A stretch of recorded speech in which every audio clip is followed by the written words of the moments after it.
Hey you guys. Okay, so I'm using my new camera tonight. It goes to about 20-25 minutes and then it shuts off, but I can just turn it back on. It's not because of the heat or anything like that. Wow, God, it's like really clear, isn't it?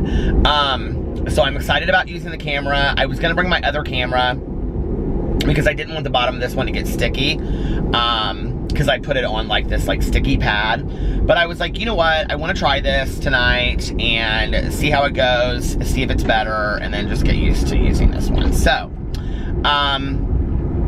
it is really late, you guys. It's 3:21. It's been a really fun day. I had a really good day today. I got up and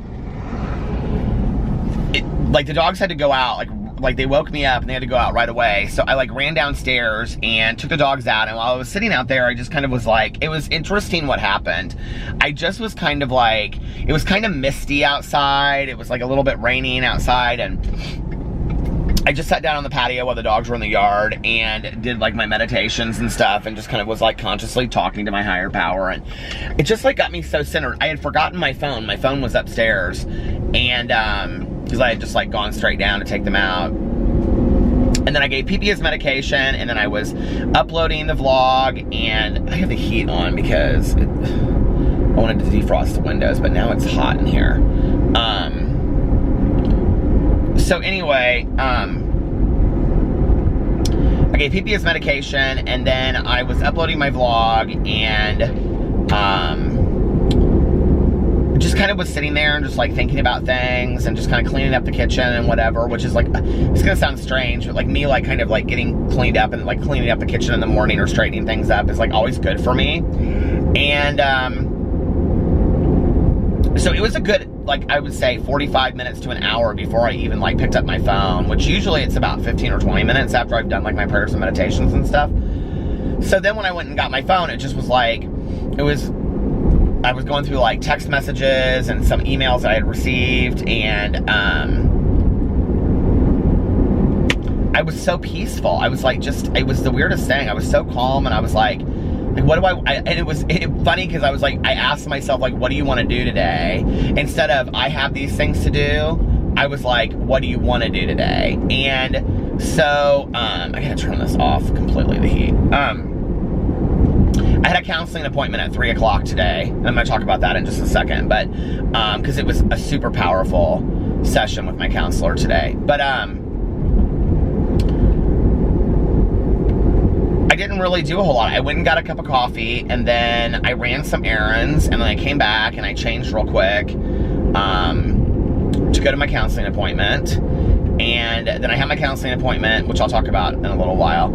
And then I came home and I took a shower and did my videos for the day. I did a super long Q&A, so if you're interested in, it's 38 minutes long on my main channel. I did 2 Q&As back to back, so I won't be doing one for a while.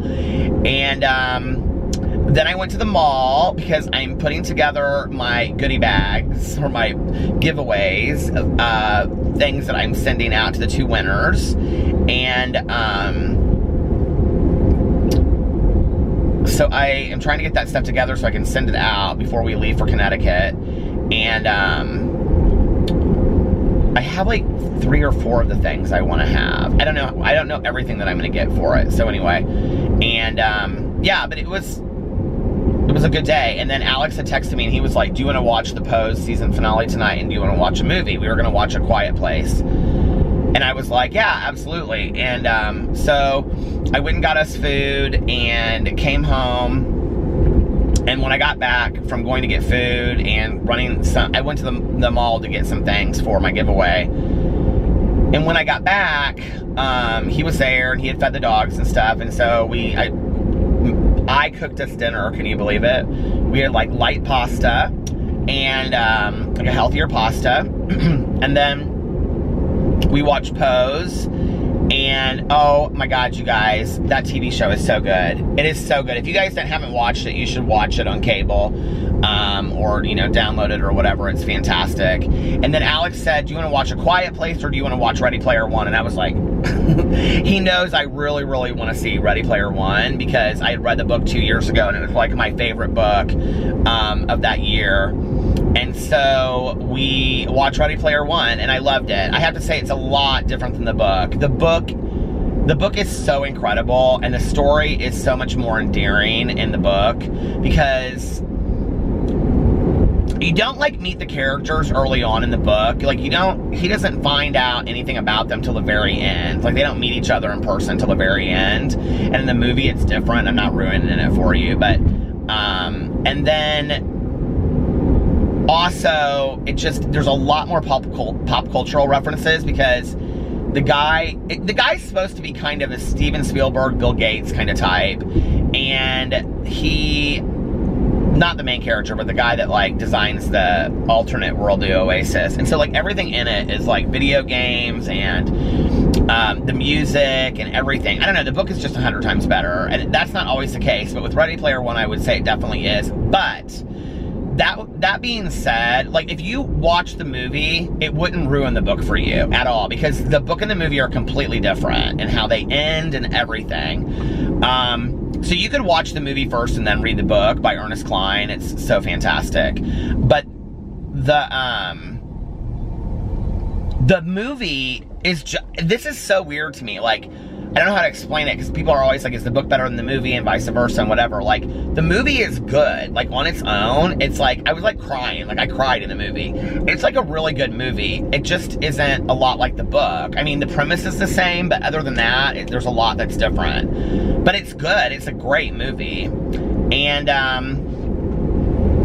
then I was like trying to figure out what movies I want to, like, watch when we go to Connecticut, and this kind of, like, revelation tonight. I was like trying to, like, figure out, like, what I need to take so that I can write while I'm there. And I was like, I'll just write while Alex is at his convention. I'll just sit in the hotel room and write all day long. And I thought, you know what? I'm not going to do that. Like, I'm going to enjoy, we're only going to be gone 3 days. And I was like, I'm just going to enjoy, you know, sitting at home, like sitting in the hotel or walking around the town and getting a little coffee in a coffee shop and taking a book,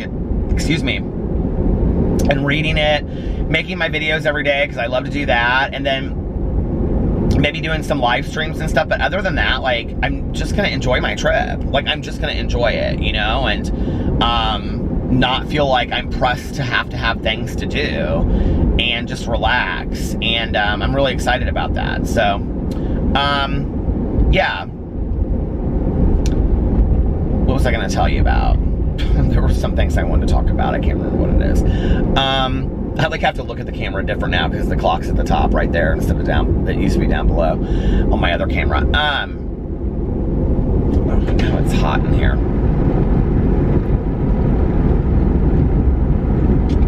I was looking at the external temperature at 67 degrees. I was just telling Alex tonight, I was like, isn't it strange how, like, June was so hot and July has not been that hot? And he's like, I miss it being hot. I said, I miss it being hot too. Okay, so my counseling appointment was really interesting. I talked about my wanting to lose weight and going on a diet and my weight loss journey. And somebody in my Q&A asked me tonight if I'm going to be talking a lot about my weight loss. So it's interesting what happened recently. You know, if you watch all of my videos, and you know that I did a mukbang on a mukbang, whatever, on my main channel, an eating show. And I copied what Trisha Paytas had in her one that she said was her last ever mukbang. And I was talking in there about, like, how I struggle so much with my weight, and I always have, and whatever, you know. And what's interesting is that we've talked about it a couple times in my counseling sessions, but, like, really never spent any real heavy time talking about it. Well, when I was watching Trisha's video, she was talking about how she watches a lot of weight loss channels, and I used to too, like years ago, and I don't anymore.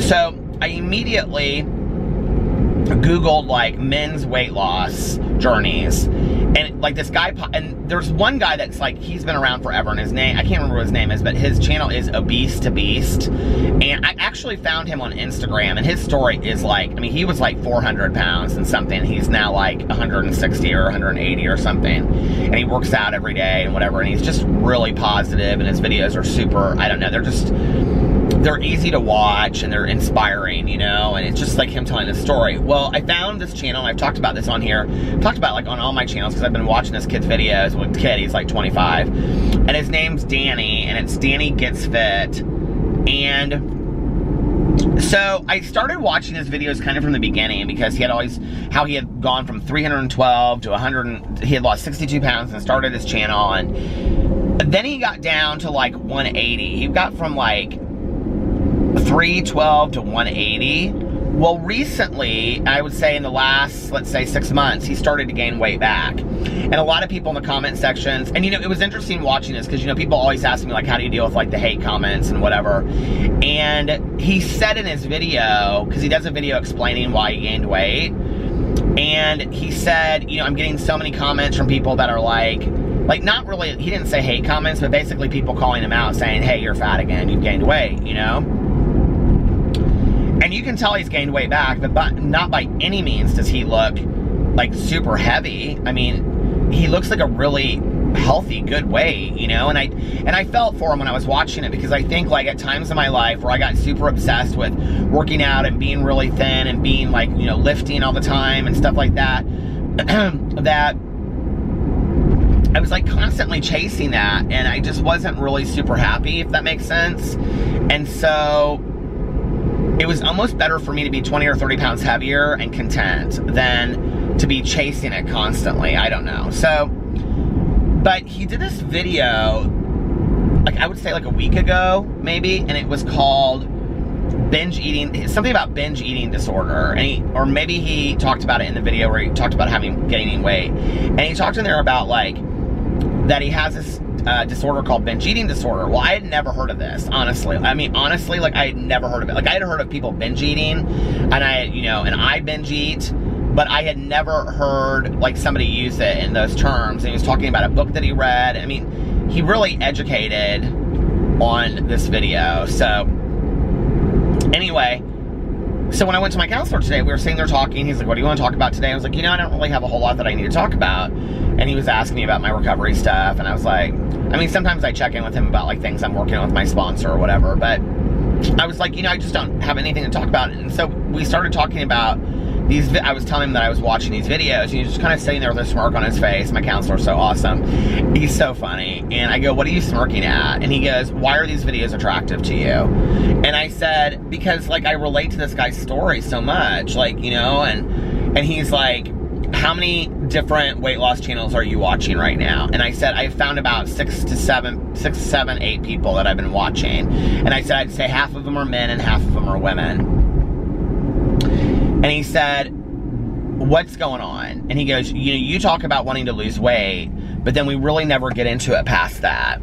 And I said, do you know much about binge eating disorder? And he was like, I'm really well trained in eating disorders. It's one of the areas that I specialize in, which I'd never known, which is interesting because when we went to him, I wanted to have somebody that was highly versed in recovery and addiction, which he is, even though he's not in recovery, because I wanted somebody that knew the language that I spoke. And he said, I'm highly versed in eating disorders and all this kind. He was talking about, having worked with eating disorders and people that have eating disorders in an eating disorder clinic. And he said, binge eating disorder is kind of the opposite of anorexia and bulimia. And he goes, it's on the other end of the spectrum. It's a very real disorder. And so I was kind of telling him some of my behaviors, and he was like, that because he in the video he identifies it as eating to the point of being uncomfortable or overeating at least once a week. And my counselor was like, no. He goes, that's true, kind of. He goes, it's eating to the point where you are so full that you're uncomfortable, and then you just don't stop. You just keep on eating even past that. You don't stop. And he goes, do you eat? I said, well, I don't eat like that. And so then this turned into this whole conversation. He's like, I think that what you're attracted to is that you see other people do it, and then it seems real to you, and you think that you can have that as well, which I totally do. Like I'm like, oh my God, I think I can do the same thing.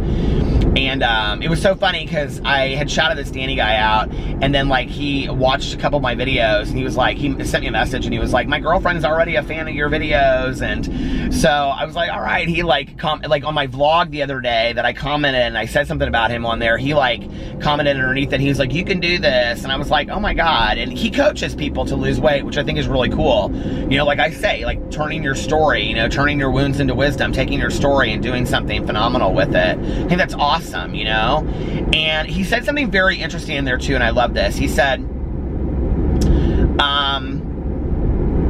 that just because I've gained weight back doesn't, he was like, you know, there's this perception that if I gain weight back, then I can't coach other people to lose weight. But he goes, I still know what works. He goes, just because it's not working for me right now doesn't mean that I don't know how to coach it. And I think that's so true, you know, and it's funny because in recovery,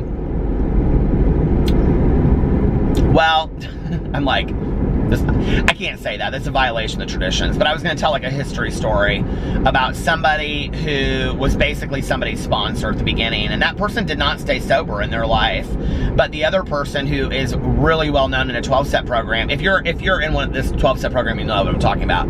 But like this person drank off and on their like entire life. But they were this other person's sponsor basically that stayed sober, you know, throughout and was like one of the people that basically put together this 12-step program. So I think it's interesting, you know, but like I wouldn't want somebody going through that either. But anyway, our conversation and turned in there and he's like, are you really ready to do this? And I mean to tell you, it scared the shit out of me when he asked me that question. Look at that. Like, do you think you have your brights on, folks? I said, what do you mean? And he goes, are you ready to do this? I'm not talking about it in a video. I'm not talking about saying to Alex, okay, I'm going to start my diet tomorrow. Saying to yourself, I'm going to start my diet tomorrow. Are you really ready to do this? And this is what I love. I love people that challenge me in my life, okay? But out of compassion and love.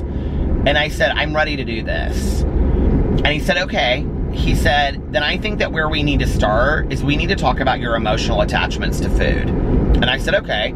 And I said, can you explain to me what you mean by that? And he said, I want to talk about what your attachments to food were when you were growing up. Talk to me about like you eating when you were growing up. And so I was talking to him about, you know, I don't have bad attachments to food when I was growing up. And my mom and dad didn't reward me with food. We ate very healthy meals, you know? And what I think was considered healthy back then, you know, like a glass of milk for dinner every night, you know, skim milk we always had, and 2%, and then when the skim milk came out, that was like the big thing, you know, and cereal for breakfast, or, you know, pancakes on the weekends. But I never overate as a kid. I was never a heavy kid. Like, I didn't really struggle with it until I hit about like 13 to 15, and I think maybe it was the hormonal change or whatever. But as a kid, I was always like super skinny. And I told him about like, you know, I would come home from school and having had like, you know, my mom didn't know I had had a bad day, but she would make me like graham crackers and white frosting, and we would sit there and eat it and watch TV. Or, you know, like a lot of my eating is emotionally centered around television. And, you know, my mom and I would watch movies or watch like, you know, Charlie's Angels, Love Boat, Fantasy Island on the weekends.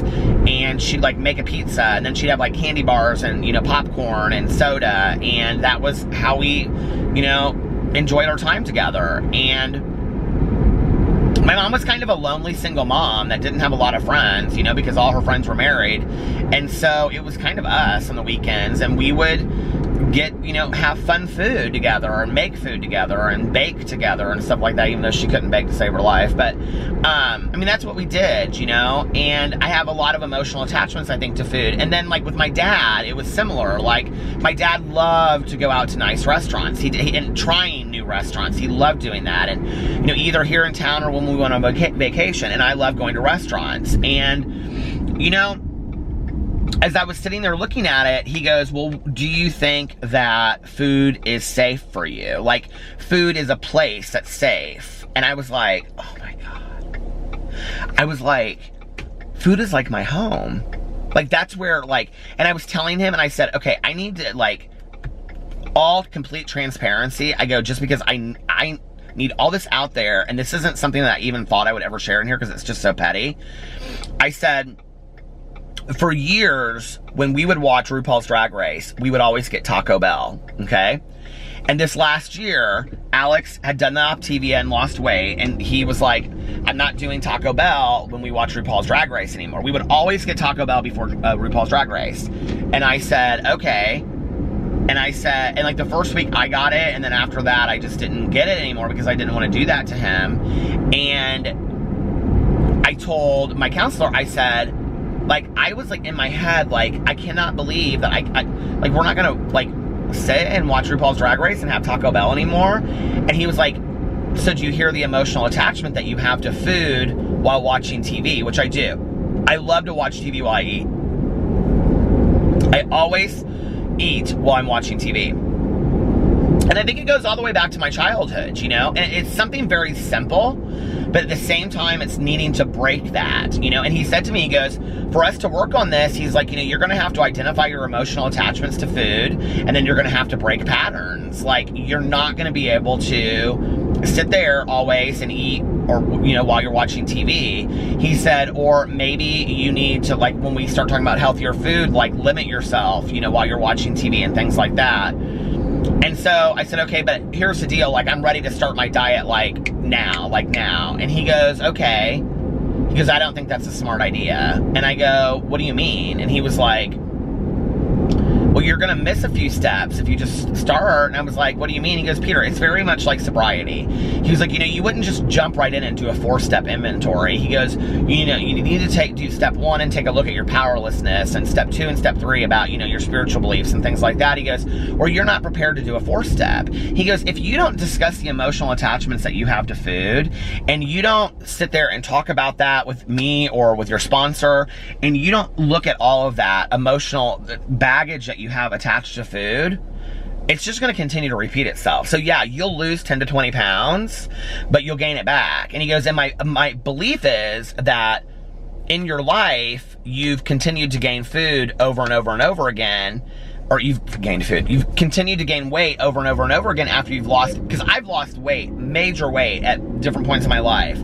How I don't have 5,000 stretch marks is beyond me, but I don't. I have one on my side that's about that big. I think it's because I drink so much water and I lotion like crazy every day. But he said, my belief would be, and he goes, and this goes along with being possibly a food addict. He goes, but I struggle believing that you're a food addict. He goes, your eating is not similar to addiction, food addiction. And he goes, you're talking about emotional attachments. He goes, and you can change that. And I said, well, what's the difference? And he goes, the difference is the same as with drugs and alcohol. There's a literal powerlessness over, you know, willpower to stop. And he goes, are you telling me that you feel that way? Like, if you're laying in bed and you're thinking, I gotta eat before I go to eat. And I said, no. I said, I don't feel that way. He goes, well, I've worked with my fair share of food addicts. And he goes, I don't know. And I said, well, I still feel like maybe I have a little bit of a food addiction, or I have a lot of bit of, he goes, well, you might. He goes, you know, maybe you're cross addicted. He goes, I don't think so though. He goes, honestly, I don't. He goes, I think you have a lot of emotional attachments to food. He goes, do I think that the 12 steps would help you with food? Absolutely. Do I think that, you know, you could work with your sponsor on your food issues? Absolutely. He said, but I think that we've got to really discuss the emotional attachments that you have to food. He said, and if we do that, he goes, and then you go in and you set boundaries with food in your life, and you learn to eat healthy and have better healthy eating style and live, you know, healthy choices, after you've dealt with the emotional issues, he goes, I don't think you'll gain the weight back. He goes, and then I think you'll be the weight you want to be and be able to maintain that weight. And I was like, okay, this is making a lot of sense. And I said, well, I still want to start trying to lose some weight. And he goes, well, I think that's fine. He goes, I think it's fine for you to like make healthy eating choices and do things differently. He goes, but I'm telling you right now, don't go in tomorrow and, you know, just say, well, I'm going to lose 50 pounds in the next 3 months without looking at any of the emotional issues with it. He said, because you will not lose the weight you want to lose.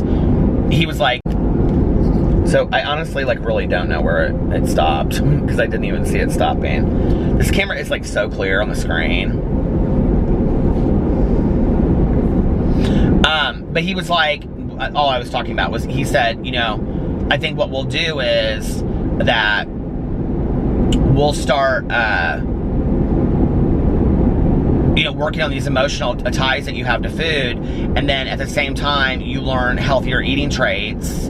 And he said, and then those two together, while you're working with me and your sponsor, he said, I think will be a good start on this, and we'll do those at the same time. So that was a plan that we came up with. I feel much better about it, you know. And he said, I don't want you getting consumed with the scale. I don't want you getting consumed with, you know, all this Optavia stuff that Alex is doing. He goes, there's a time and a place for that, and once you've lost like maybe 20 pounds, he goes, I think that's a time to revisit that. Once you've dealt with some of these emotional issues, that's a time to revisit that. He said, but you know, Alex is a different person than you are, and You know, my husband, and he's talked about it in videos, so I can share this. My husband has a history of anorexia and bulimia, like a pretty severe one. And my husband has done so much therapeutic work on it. And my counselor looked at me and he goes, I said, well, why can Alex like do it? And he goes, do you know how much work Alex has done on those issues? He goes, my God, Peter, he goes, Alex has done, he's like a year ahead of you, 2 years ahead of you in dealing with these issues, you know? He's like really worked on this stuff. And so I'm not there, you know?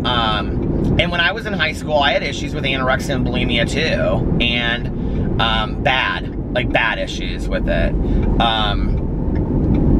And I would say that after high school, I didn't struggle with bulimia at all because I hate to vomit. I'm scared to death to vomit. Like, I know that sounds weird, but it was more of a control mechanism for me, I would say. I wasn't somebody that used it as,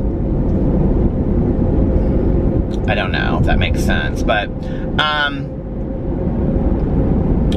with anorexia, like, I went through some very serious periods of my life where I was really, really like, the year that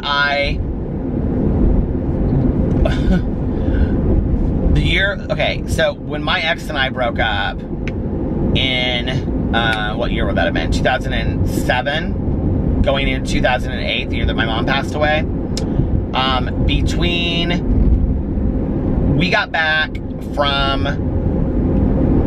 Gatlinburg Halloween weekend. So that first week in November, I started a diet. And between the first week of November and the first week of January, so November, 2 months, I lost 50 pounds. And I was eating, are you ready for this? 2 lean cuisines a day, a small can, that was for dinner. And I was usually eating these chicken and basil, and it was like 600 calories total.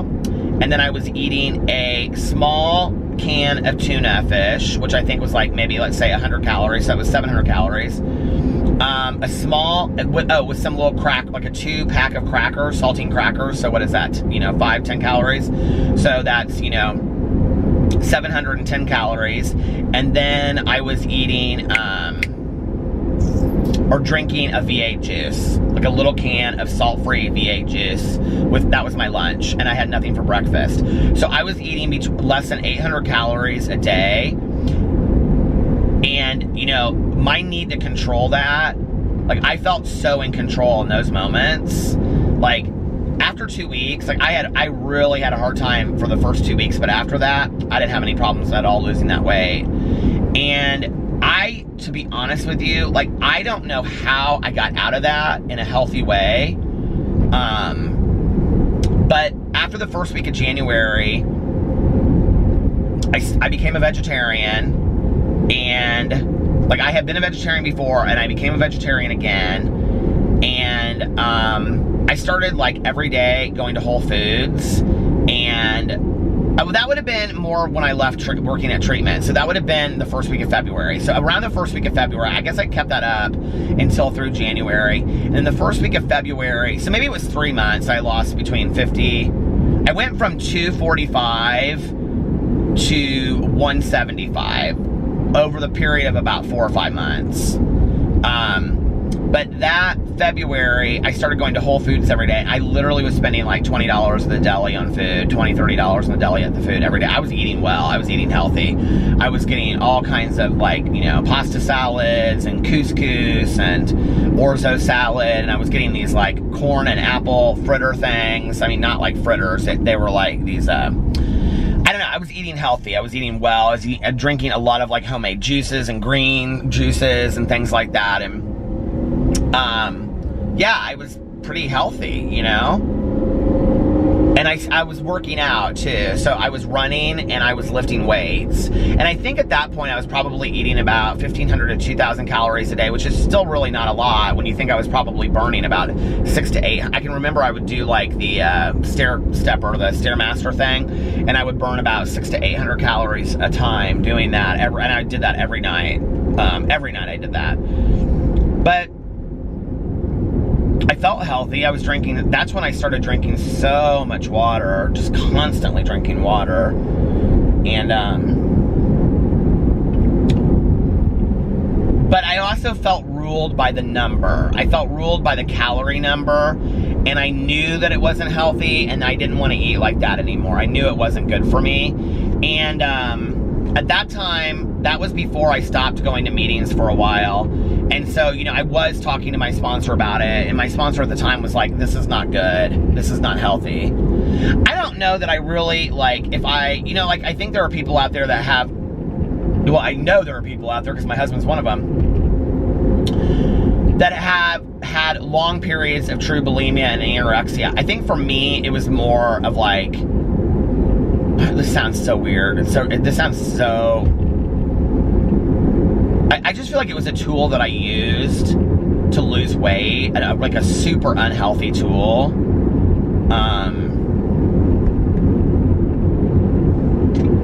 I actually have a friend of mine that passed away from anorexia, and